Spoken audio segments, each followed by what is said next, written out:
नमस्कार, news state देख रहे हैं आप और मैं हूं आपके साथ अंकुर पांडे। खबरों के विस्तार में चलेंगे। इससे पहले बड़ी खबर, उत्तराखंड में लागू हुआ यूनिफॉर्म सिविल कोड। तो वहीं यूसीसी का पोर्टल भी सीएम धामी ने लॉन्च किया है। यूसीसी लागू करने वाला पहला राज्य बना। शादी, तलाक और विरासत कानून सबके लिए एक विवाह रजिस्ट्रेशन जरूरी, तलाक का एक समान कानून, लिव इन रिलेशनशिप का पंजीकरण अनिवार्य होगा। ये तमाम वो चीजें जो यूसीसी के दायरे में अब आएंगी। तो यूसीसी का पोर्टल भी सीएम धामी ने जहां लॉन्च कर दिया है, तो वहीं यूसीसी लागू करने वाला देश का पहला राज्य बन गया है उत्तराखंड। शादी, तलाक और विरासत कानून सबके लिए अब एक होगा। इसके साथ ही विवाह रजिस्ट्रेशन जरूरी, तलाक का एक समान कानून अब सभी के लिए होगा, लिव इन रिलेशनशिप का पंजीकरण अनिवार्य होगा। समान नागरिक संहिता आज लागू हो गई है। मुख्यमंत्री पुष्कर सिंह धामी ने देहरादून में यूसीसी पोर्टल और नियमावली लॉन्च की है। इसके साथ ही उत्तराखंड में यूनिफॉर्म सिविल कोड लागू हो गया।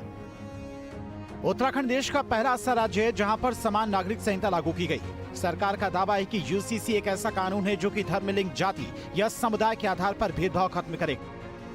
इसी क्षण से समान नागरिक संहिता पूर्ण रूप से लागू हो गई है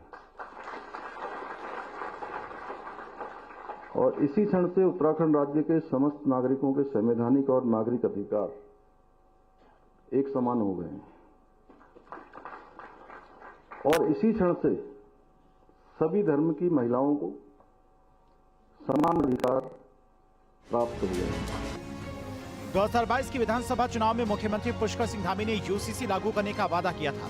सरकार बनने के बाद उस पर काम शुरू हुआ और अब चुनावी घोषणा धरातल पर भी उतर चुकी है। यूसीसी लागू होने के साथ ही उत्तराखंड में हर धर्म और जाति के लोगों पर एक समान नियम लागू होंगे। अब उत्तराखंड में कानूनी तौर पर कई ऐसे बदलाव आ गए हैं जिनका पालन हर किसी को करना होगा। उत्तराखंड में अब सभी को 6 महीने के अंदर शादी का रजिस्ट्रेशन करवाना होगा।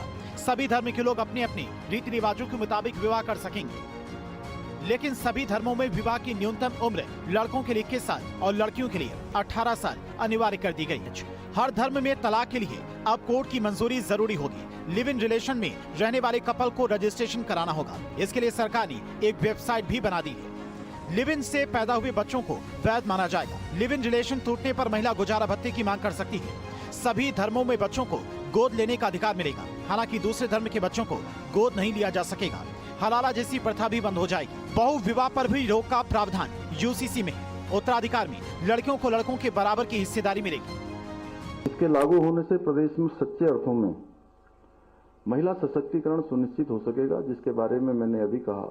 इसके द्वारा जो कुछ कुरीतियां हैं, अब हलाला, इद्दत, बहुविवाह, बाल विवाह, 3 तलाक आदि जो कुप्रथाएं हैं, उन पर पूरी तरह से रोक लगाई जा सकेगी।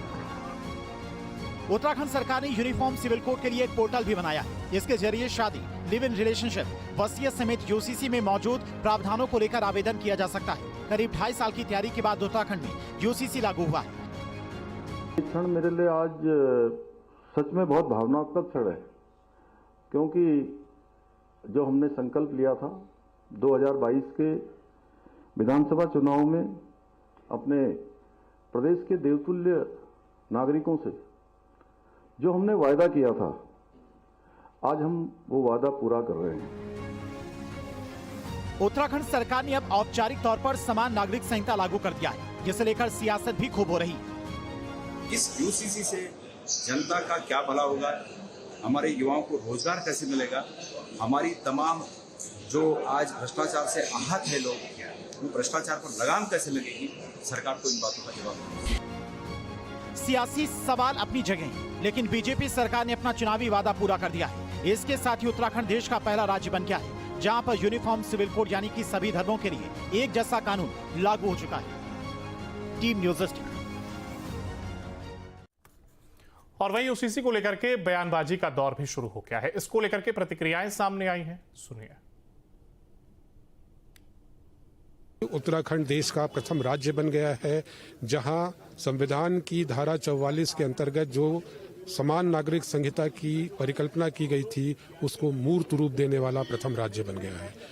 इसमें कोशिश ये की गई है कि वर्ग, जाति, धर्म, लिंग इसके विभेद से ऊपर उठकर सभी को फैमिली लॉज में बराबर के अधिकार दिए जाए।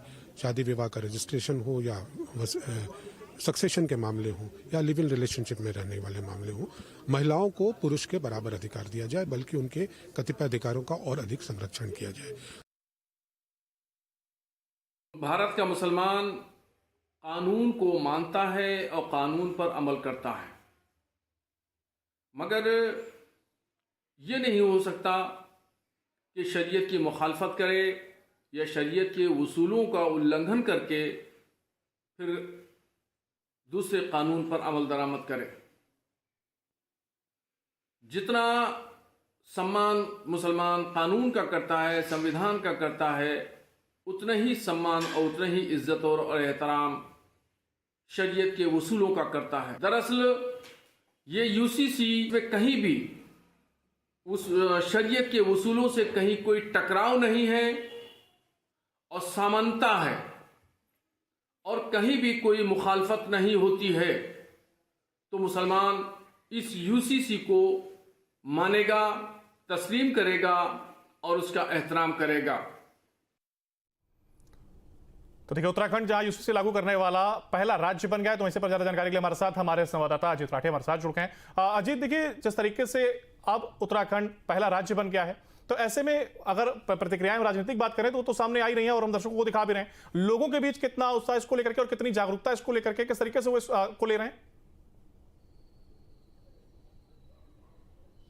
देखिए, सच बात तो ये है कि कानून लागू हो चुका है और उत्तराखंड आज़ाद भारत का ऐसा पहला राज्य बन चुका है, जो कि हम बार बार इस बात को रिपीट भी कर रहे हैं कि जो यूसीसी लागू करने वाला पहला राज्य आज़ाद भारत का उत्तराखंड हो गया है। ये क्षण वाकई हिस्टोरिकल है, ऐतिहासिक है।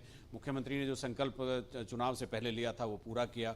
आज नोटिफिकेशन भी हो गया, पोर्टल का लॉन्चिंग भी हो गई, नियमावली की एक लोकार्पण भी हो गया, गजट नोटिफिकेशन भी हो गया, सब हो गया और उसी समय से आज प्रदेश में यूसीसी लागू हो गया है। लेकिन बात जहां तक पब्लिक में स्पार्क की है, तो उसके लिए मुख्यमंत्री ने मंच से ही निर्देश दिए हैं कि सभी विभाग मिलजुल कर जहां जहां भी पब्लिक से उनको कनेक्ट होता है वो अवेयरनेस अभियान चलाए, एक कैंपेन चलाए। क्योंकि पब्लिक को जब तक कानून का पता नहीं होगा तो ऐसे कानून का कोई फायदा नहीं है, पब्लिक को जब जानेगी ही नहीं। और इसमें सबसे बड़ी एक लेकुना ये रहा है कि ये कानून लागू करने से पहले ऐसा कोई कैंपेन नहीं चलाया गया जिससे लोगों में जागरूकता आ जाए। तो मुख्यमंत्री ने हिदायत आज सभी अधिकारियों को दी है, डीजीपी को खासकर कहा है, डीजीपी दीपम सेठ को, कि आप इसको एक कार्यशाला और जितने भी तमाम सेमिनार्स हो सकती हैं, एजुकेशन सेक्रेटरी से कहा है आप स्कूलों में वाद विवाद प्रतियोगिता करवाइए, हायर एजुकेशन सेक्रेटरी को कहा है। तो ऐसे जो जितने भी लोग हैं, आंगनवाड़ी कार्यकर्त्री के विभाग हैं, महिला सशक्तिकरण से जुड़े विभाग हैं, तो ऐसे जो जहां बहुत सारे लोग इंटरकनेक्ट होते हैं तो वहां अवेयरनेस प्रोग्राम चलाने के लिए कहा है। क्योंकि कोई अगर कानून किसी का आम आदमी तक, आम नीचे तक, जहां तक ग्राउंड पर जहां लोग रहते हैं, गांव बस्ती में लोग रहते हैं, अगर वहां कानून का नहीं पता होगा तो इस कानून का बहुत ज़्यादा फायदा नहीं होगा। तो मुख्यमंत्री का फोकस यही है कि एक अवेयरनेस कैंपेन चलाइए, लोगों को बताइए कि इस कानून के क्या क्या फायदे हैं। दूसरी बात अगर हम करते हैं कि यह कानून वाकई एक बहुत ही लाभप्रद कानून है पारिवारिक दृष्टिकोण से।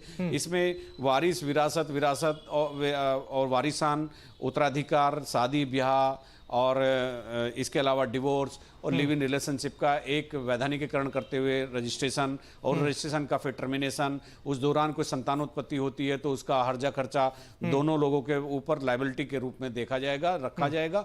तो ये कानून में तमाम ऐसे प्रोविजन दिए गए हैं कि जिससे इस कानून से जो हैं, तो ये एक ऐसा कानून सामने रखा है सरकार ने, जो पुष्कर सिंह धामी ने तमाम चीजों का जिक्र आपने किया और ऐसे में तमाम चीजों को इसमें शामिल भी किया गया। लेकिन अब बात वही कि जिस तरीके से इसका प्रचार प्रसार किया जाता है और लोगों के अंदर कितनी जागरूकता आती है उसको लेकर के देखने वाली बात होगी। फिलहाल और शुक्रिया आपका हमारे साथ जुड़ने के लिए और इस तमाम जानकारी को साझा करने के लिए। वहीं कल से उत्तराखंड में जहां राष्ट्रीय खेल का आगाज हो रहा है, तो प्रधानमंत्री मोदी करेंगे नेशनल